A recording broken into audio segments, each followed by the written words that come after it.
ఇవి dummy bullets, వీళ్ళు dummy పోలీసులు. ఇంతటితో ఉద్యమం ఆపకపోతే పోలీసు వాళ్ళు డమ్మీగానే ఉంటారు, కానీ బుల్లెట్స్ మాత్రం ఒరిజినల్ అవుతాయి.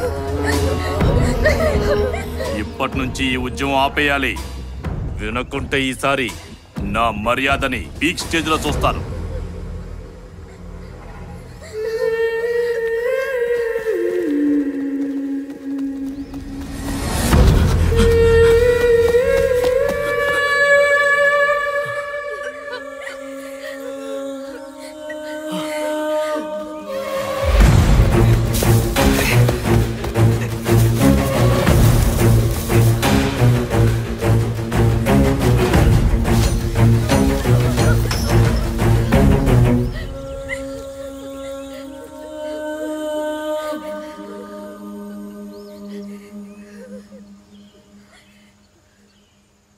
అమ్మనలా చూడలేకపోయావా? వాళ్ళు వ్యవస్థని చేసింది నీ తల్లిని కాదు, మన రాజధానిని. అమ్మెప్పుడూ ఉన్నతంగా ఉండాలి. అలా ఉంచడం బిడ్డలుగా మన బాధ్యత. అమ్మ రుణం తీర్చుకునే అవకాశం వచ్చిన ప్రతిసారి బిడ్డలు ముందుండాలి. ఆ అమ్మ కోసం ఈ అమ్మ చెప్పేది విను. ఇక నుంచి నీ పిలుపైన అరుపైన అమ్మ అని కాదు, ఐరావతి. చూడండి ముఖ్యమంత్రి గారు, మీ పర్మిషన్ లేకుండా మీ ల్యాప్టాప్లోకి ఎలా వచ్చానని చూస్తున్నారా? టెక్నాలజీ, అదే టెక్నాలజీతో మీ ఆత్మబంధువుకి ఒక ఫేక్ బిజినెస్ ఆఫర్ పంపా. క్లిక్ చేశాడు, హ్యాక్ అయ్యాడు.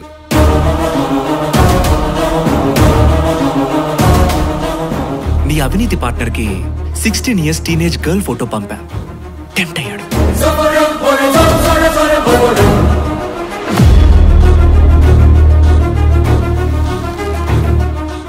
పొలిటికల్ మర్డర్స్ చేసే నీ అనుచరుడికి మంచి రియల్ ఎస్టేట్ ఆఫర్ పంపా. దోచేద్దామని టచ్ చేశాడు. సీఎం గారు, మిమ్మల్ని ఎలా హ్యాక్ చేశానో తెలుసా? మీ ఫేవరెట్ హీరో సినిమా లింక్ పంపా.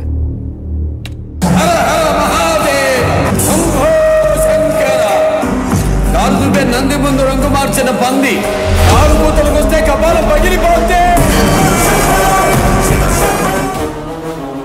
మీ నలుగురినే కాదు, మీ చుట్టూ ఉండే ప్రజా ద్రోహులందరినీ హ్యాక్ చేశాను. అయితే ఏం చేస్తారా? నన్ను టచ్ చేయగలవా? నా వెంట్రు కూడా పీకలేవు. కొన్ని క్షణాల్లో all TV channels hack అవబోతున్నాయి.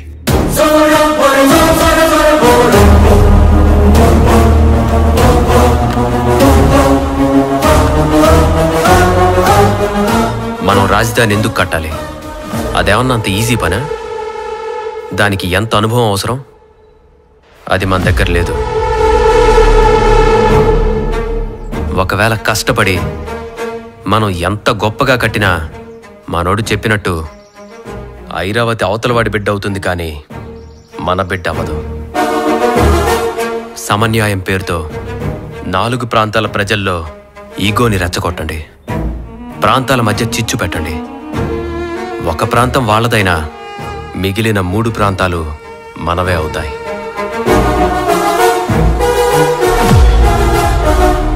Airavati రాజధానంటూ ఎవరైనా రోడ్డెక్కి యాత్రలు చేస్తే వాళ్ళకి 10 రెట్లు జనాల్ని పోగు చేసి 4 రాజధానులు కావాలంటూ ధీటుగా గర్జించండి. ప్రజల్ని భ్రమల్లో పెట్టి నెమ్మదిగా ఐరావతిని సమాధి చెయ్యండి.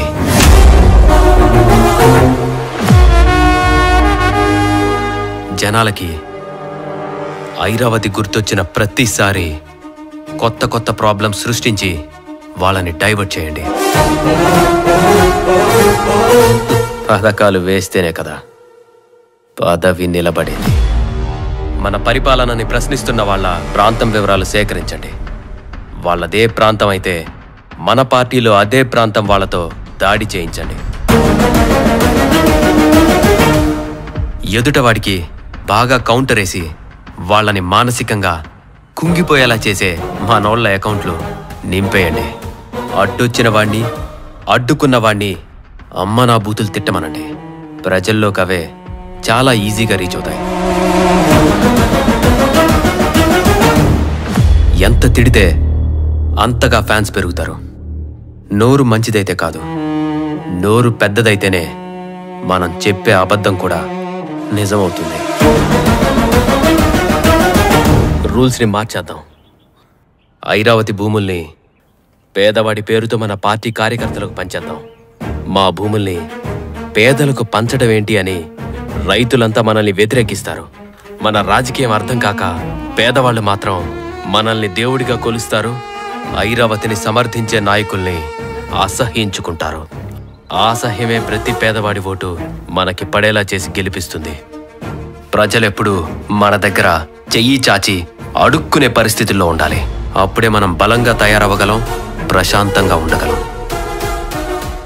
రాజధాని ఉంటే పనులు దొరికి ప్రజలు బలవంతులవుతారు. కాబట్టి దాన్ని ఆపేయండి.